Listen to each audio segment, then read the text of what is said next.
Assalamualaikum warahmatullahi wabarakatuh. Saya Diyakin Ayu dari Prodi PIAUD semester 2 akan mempresentasikan sejarah singkat dan ruang lingkup psikologi pendidikan. Kita mulai dari poin yang pertama, yaitu pengertian psikologi pendidikan. Psikologi pendidikan adalah ilmu yang mempelajari atau memahami bahkan menguraikan kegiatan-kegiatan atau aktivitas manusia dalam hubungan dan situasi pendidikan. Poin yang kedua yaitu sejarah singkat psikologi pendidikan. Kemajuan psikologi pendidikan berawal dari abad ke-20 yang ditandai oleh adanya penelitian-penelitian psikologi yang memberikan dampak besar terhadap teori-teori dan praktek pendidikan.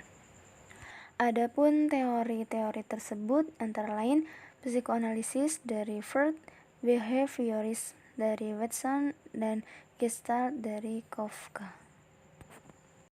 Poin yang ketiga yaitu ruang lingkup psikologi pendidikan. Nah, ruang lingkup ini terdiri dari beberapa hal seperti sifat dasar dalam proses pembelajaran, hubungan antara kesiapan belajar dan tingkat pemahaman, faktor lingkungan atau faktor eksternal yang berpengaruh pada proses belajar, perubahan jiwa di sela-sela proses belajar, dan metode efektif dalam mengajar untuk meningkatkan proses pembelajaran. Pembahasan yang selanjutnya yaitu karakteristik kepribadian guru. Kepribadian guru itulah yang akan menentukan apakah ia menjadi pendidik dan pembina yang baik bagi anak didiknya, ataukah akan menjadi perusak atau penghancur bagi hari depan anak didik, terutama bagi anak didik yang masih kecil, seperti pendidikan anak usia dini. Kompetensi profesionalisme guru.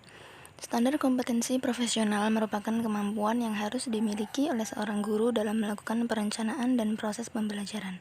Guru yang profesional adalah yang mampu menguasai materi untuk mencapai tujuan pembelajaran. Dapat disebut guru yang profesional apabila dia memiliki 4 kompetensi. Yang pertama yaitu kompetensi pedagodik, yang artinya guru itu mampu untuk mengelola pembelajaran peserta didiknya, meliputi pemahaman terhadap peserta didik, pelaksanaan pembelajaran, dan evaluasi hasil belajar.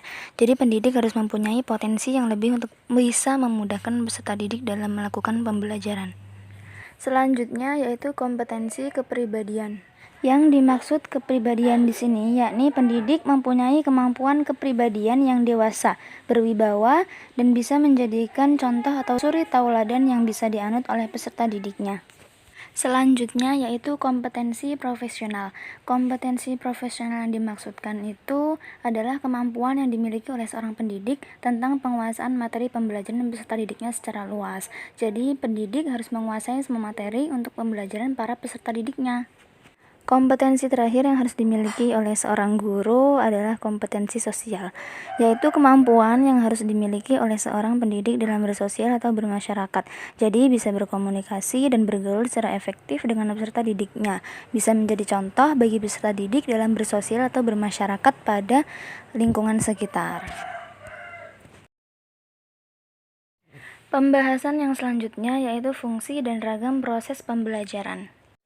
Fungsi pembelajaran secara umum adalah merangsang dan menyukseskan proses belajar dan untuk mencapai tujuan, dan dapat membawa perubahan dalam diri peserta didik. Ada banyak sekali ragam pembelajaran. Yang pertama yaitu metode konvensional, yaitu metode ceramah yang kerap digunakan oleh pendidik.